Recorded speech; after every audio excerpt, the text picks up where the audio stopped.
Today we're making my brown butter s'mores brownie tart. There's crisp brown butter pastry, a fudgy chocolate brownie filling, and a blowtorch Italian meringue topping. This is a guaranteed winner if you're a s'mores fan, and it's really easy to make. Here's how.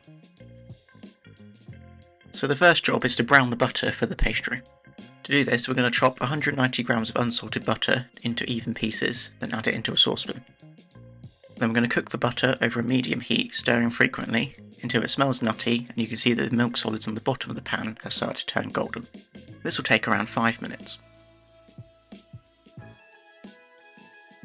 Now to make double brown butter, we're going to stir a teaspoon of toasted milk powder into the brown butter as soon as it's finished cooking. This step is optional, but if you've got some toasted milk powder laying around, it's a great way to add extra flavour to the pastry.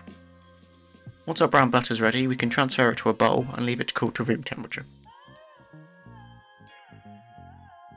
In the meantime, we're going to line a container with a double layer of cling film, pour in the butter, then chill it in the fridge until it's completely set. This will take at least a couple of hours, which is why I like to do this step the day before.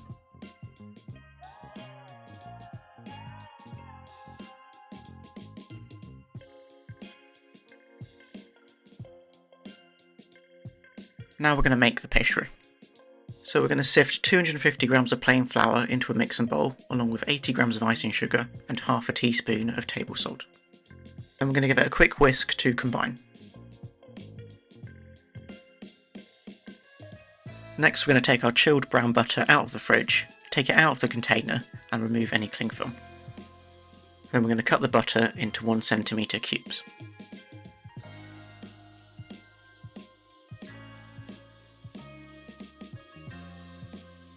Then we're going to add all of the diced butter into the flour.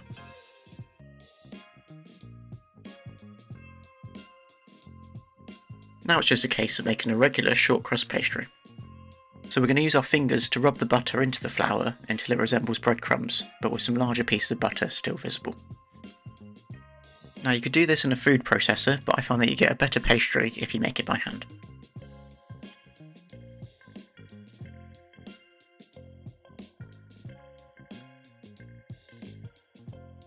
Next we're going to mix a teaspoon of vanilla paste with 45 grams of egg yolks. Then we're going to add this into the flour along with a tablespoon of ice cold water.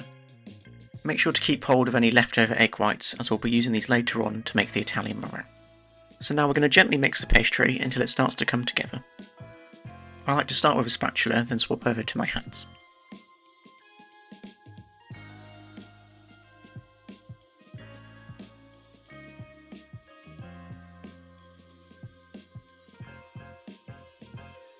Once we've got a rough dough, we're going to tip the pastry out onto a work surface and then gently knead it to bring it all together.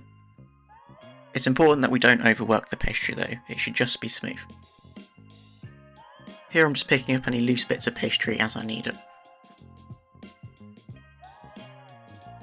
So once our pastry is all together, we're going to pat it into a disc, wrap it in cling film, then chill it in the fridge for at least 2 hours.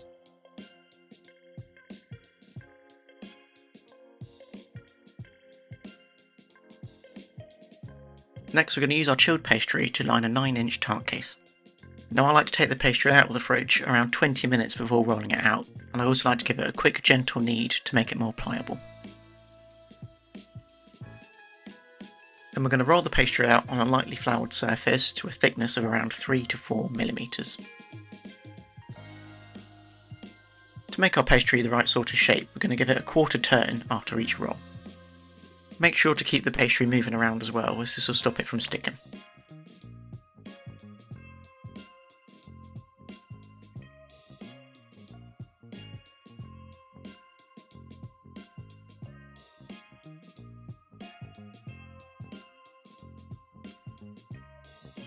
Once your pastry is at the right thickness, it should be at least 1 inch wider than the tin. Then the next step is to use the rolling pin to pick the pastry up, then drape it over the tin before pressing it into the sides.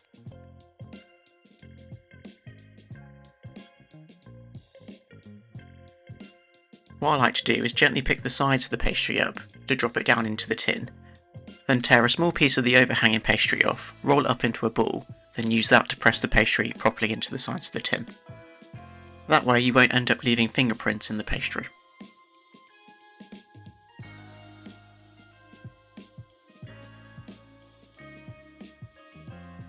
Oh, and make sure to lightly flour this ball of pastry so that it doesn't stick.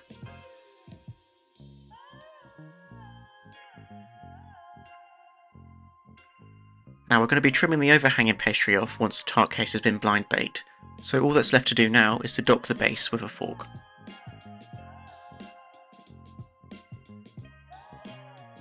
Then we're going to pop the tart case onto a baking tray, then chill it in the fridge for at least another 2 hours, though I find that overnight works best. Then it's time to blind bake the pastry. To do this, you'll first need to preheat an oven to 190 degrees Celsius or 374 degrees Fahrenheit. Then we're going to tear off a big piece of baking parchment, scrunch it up, then place it inside the pastry case. Then we're either going to fill it with ceramic baking beans or uncooked rice. Making sure to fill it level with the top of the tart case. Then we're going to place the pastry into the preheated oven and bake for 20 to 25 minutes until the top of the pastry case is starting to turn golden brown and the edges have set. Then we're going to really carefully remove the baking parchment and rice, then continue cooking the pastry for another 5 to 10 minutes until it's a light golden brown all over.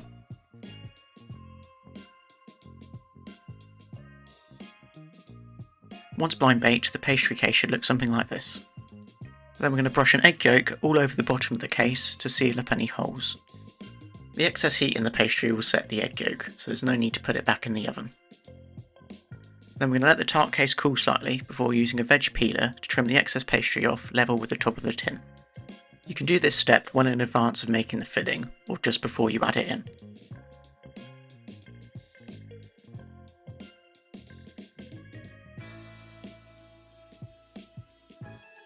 Make sure to get rid of any excess pastry and to get rid of any crumbs inside the tart case before adding in the filling. Then it's time to make the filling. So we're going to add 140 grams of finely chopped dark chocolate into a bowl with 20 grams of Dutch processed cocoa powder, 50 grams of veg oil and 1/4 teaspoon of sea salt. Then we set this aside for now. Next we're going to brown 125 grams of unsalted butter over a medium heat like we did when we made the pastry. Then once the butter's cooked, we're going to pour it over the chocolate, let it stand for 1 minute and then stir to melt.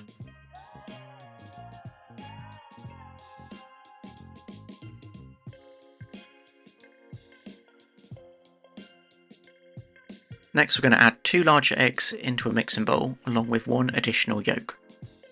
The extra yolk's added to make the brownie extra fudgy, and we'll use the egg white for the meringue. To the eggs we're going to add 75 grams of dark brown sugar, 150 grams of caster sugar and a teaspoon of vanilla extract. Then we're going to whisk the eggs with an electric hand mixer for 3 to 4 minutes until they're pale and fluffy.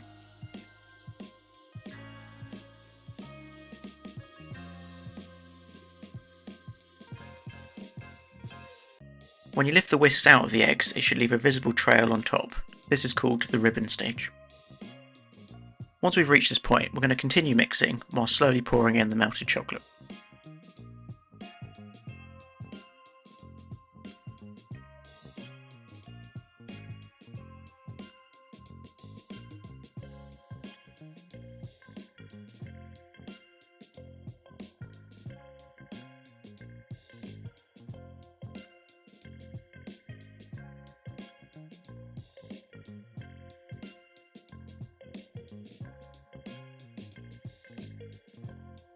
Then once all the chocolate has been added in, we're going to give the bowl a quick scrape down with a spatula, then whisk again briefly. Then we're going to add in 75 grams of sifted plain flour, and then fold in gently until just incorporated.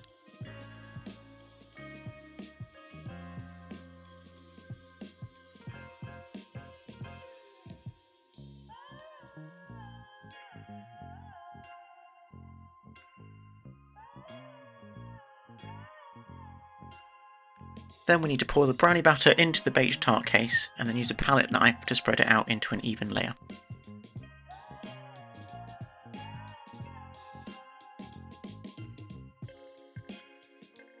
Then we bake the tart at 180 degrees Celsius or 356 degrees Fahrenheit for 20 to 25 minutes until the edges are set but the middle still has a slight wobble. And we let the tart cool to room temperature before chilling it in the fridge for at least 2 hours.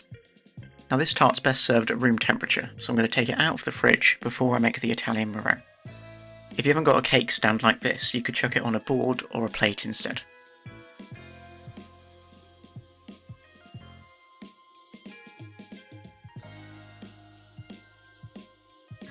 To make the Italian meringue topping, we're going to add 180 grams of egg whites and half a teaspoon of cream of tartar into the bowl of a stand mixer, and set it to one side.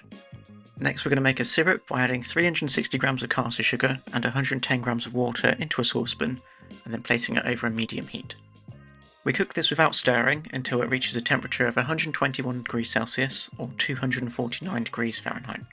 If there's any grains of sugar on the side of the pan, use a pastry brush dipped in cold water to dissolve it.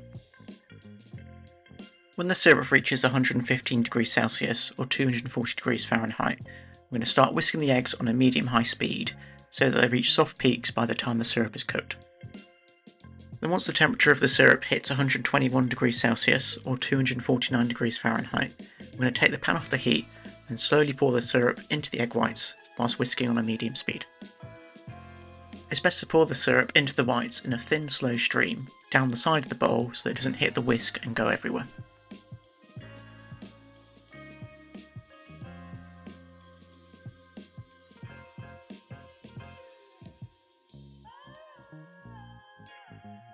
Once all the syrup's been added in, we're going to turn the mixer up to a medium-high speed and continue whisking the meringue until it has reached stiff peaks and looks glossy. This will take around 10 minutes of whisking, and when you touch the side of the bowl it should feel cool.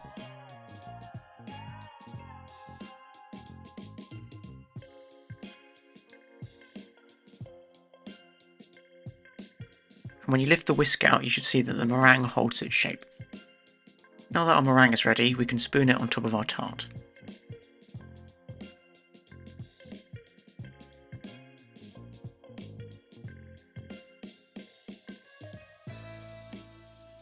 I like to use a palette knife to spread the meringue out and create lots of tiny peaks.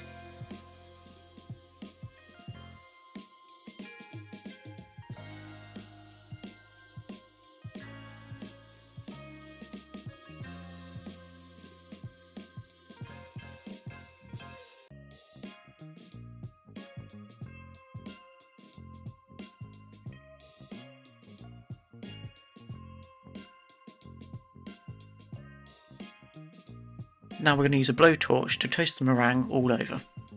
This gives the meringue that toasted marshmallow finish that you get with a classic s'more.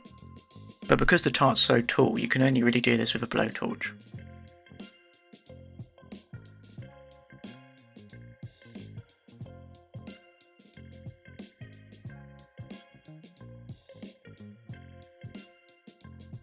Now all that's left to do is to cut the tart into portions and serve.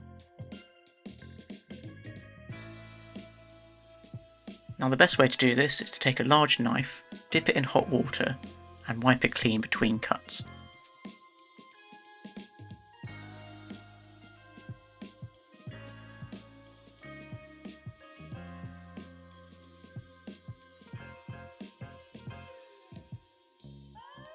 It's best to serve the tart straight away, but any leftovers will keep in the fridge for up to 3 days.